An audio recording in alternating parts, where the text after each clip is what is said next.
I'm doing this video to address what I would call like an idolatry over a certain sin, and that sin is homosexuality, because I think a lot of churches sort of fixate on that sin, the specific doing of it, and they elevate it above a lot of other things. And I'm not gonna downplay it and say that being gay is fine or it's not that bad or all sin is the same, which you hear some people say, who I worry about deeply.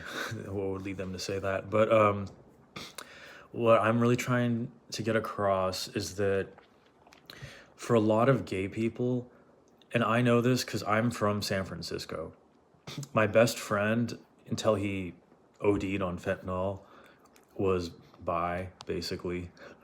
He was my best friend. I don't think I was his best friend.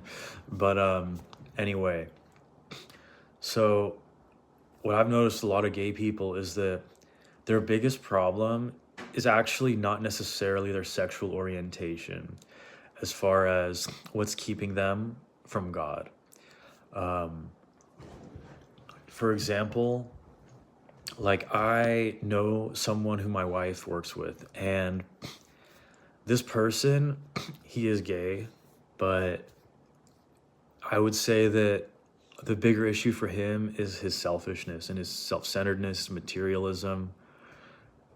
Everything is very much like, well, this is what I'm allowed to get away with. Like as far as work, kind of like he doesn't work for the glory of God, obviously, as the Bible says. Um, it's very petty also, some of the stuff that he does and says, and he can be very negative, right? Because he's self-centered, and when you're self-centered, you feel like you deserve more, and if you feel like you deserve more than you actually do, then you're always going to be disappointed, and if you're always disappointed, then you're always going to be upset.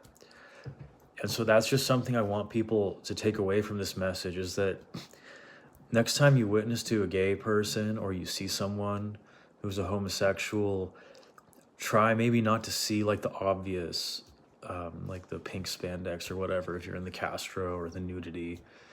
Try to see like the actual core of that person, like, because the thing is, being gay was definitely a bigger transgression like under Israel, because it was very specifically outlawed with the death penalty. But nowadays, people sort of can become gay through many avenues other than just hatred of God. And of course, I'm saying that it's still an abomination and all that, but if you really want to help someone who's gay, you shouldn't, beyond the obvious, be repulsed by them. Okay, God bless.